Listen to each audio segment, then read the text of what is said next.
High, কি অবস্থা সবার? সো আজকে আবার চলে আসলাম একটা ডেইলি ব্লগ নিয়ে। তো বেসিক্যালি আমি রেডি হচ্ছিলাম বিকজ আমার শুট আছে। সো আমি আগে একটু আমার দাড়ি টাড়ি সব ক্লিন করে নিলাম।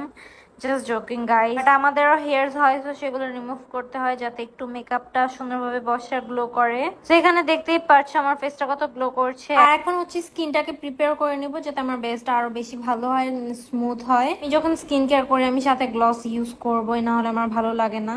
সো আমি বেশি করে গ্লস ইউজ করছি। এখানে আমি সানস্ক্রিনও ইউজ করছি। সানস্ক্রিন আমার মাস্ট লাগবে, সো সানস্ক্রিনটা আমি ইউজ করে নিচ্ছি। নাও আমি প্রাইমার অ্যাপ্লাই করছি। আমি সবগুলো ছোট ছোট করে ক্লিপ দিচ্ছি বিকজ আমি এমনিতে অনেক হচ্ছে মেকআপ টিউটোরিয়াল দেই, সো এর জন্য আমি জাস্ট ছোট ছোট ক্লিপে অ্যাড করে দিচ্ছি। এই ভিডিওতে আমি মেকআপের কোনো কিছু ডিটেলসে বললাম না বিকজ এর আগেও অনেকবার আমার হচ্ছে মেকআপের ভিডিওস দেওয়া হয়েছে।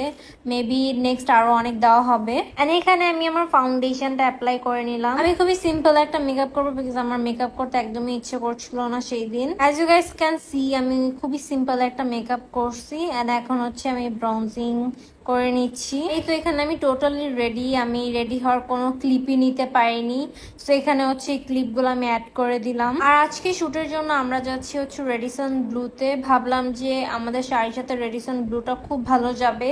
আর আজকে আমরা দুইটা শুট করব। আর এখানে আমরা কিছু পেস্ট্রিজ নিয়েছিলাম। এখানে আমি প্রীতিকে বলছিলাম যে তুই খা, আমি তোর রিভিউ নিব যে তোর কাছে কেমন লাগছে।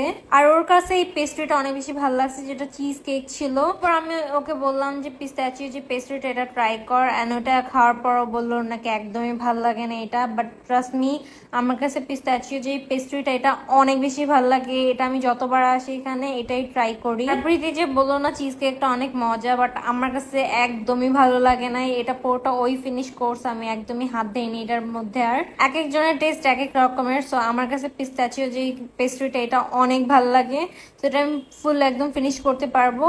আর ওর কাছে হচ্ছে চিজটা অনেক বেশি ভালো লাগছে। আমার ফেস দেখেই তোমরা বুঝতে পারছো যে আমার পিস্তাচিও যে কেকটা এটা কত বেশি ভালো লাগছে। এরপর খাওয়া দাওয়া শেষে আমরা চলে আসি হচ্ছে শুটের জন্য। তো এখানে আমি কিছু ক্লিপ অ্যাড করে দিলাম আমার শুটে। তবে আমাকে বলবা যে আমাকে কেমন লাগছিল। আই নো একটু ওভার হয়ে গেছে, লাইক টিকলিটা হচ্ছে হাতের ব্রেসলেট দুটার মধ্যে যে কোনো একটা পাওয়া দরকার ছিল। বাট আমার কাছে মনে হচ্ছিল যে আমি একটু ওভার পরে আজকে, সো এর জন্য আমি একটু বেশি ওভার পরে ফেলছি। স্টিল আমার কাছে মনে হচ্ছিল ইটস নট দ্যাট ব্যাড, আমার কাছে ভালোই লাগছিল। বাট তোমরা কমেন্ট করে জানাবা যে তোমাদের কেমন লাগছে। বাই দ্য ওয়ে এই শাড়িটাও বললাম অনেক সুন্দর। এই শাড়িটা দেওয়া হয়েছিল ক্লাসিক ফ্যাশন থেকে। আমার খুব ভালো লাগছে এই শাড়িটা। বাট সত্যি বলতে আমার কাছে বেশি ভালো লাগছে ল্যাভেন্ডার কালারটা, এই যে প্রীতি পরে আছে। অনেক বেশি টায়ার্ড ছিলাম, সেখানে আমরা বসে পড়ছিলাম। পর শুটটা শেষ করে তাড়াতাড়ি আমরা আবার চেঞ্জ করে ফেলি। আর এই যে ড্রেসটা দেখছি, ড্রেসটা দেওয়া হয়েছিল হার অরা পেজ থেকে। সো দুইটাই আমি পেজ মেনশন করে দেবো ক্যাপশনে। তোমাদের কাছে এই ড্রেসটা কেমন লাগছে? আমার কাছে না অনেক বেশি কমফোর্ট লাগছে ড্রেসটা, আর খুবই সুন্দর। ইভেন ম্যাটেরিয়ালটা সফট জর্জেট হয়, অনেক বেশি হচ্ছে কমফোর্টেবল ছিল, পরে অনেক মজা পাচ্ছিলাম। আমাদের দুইটারই শুট ডান, এখন আমরা বাসায় যাচ্ছি। আর আজকের ভিডিও এই পর্যন্তই।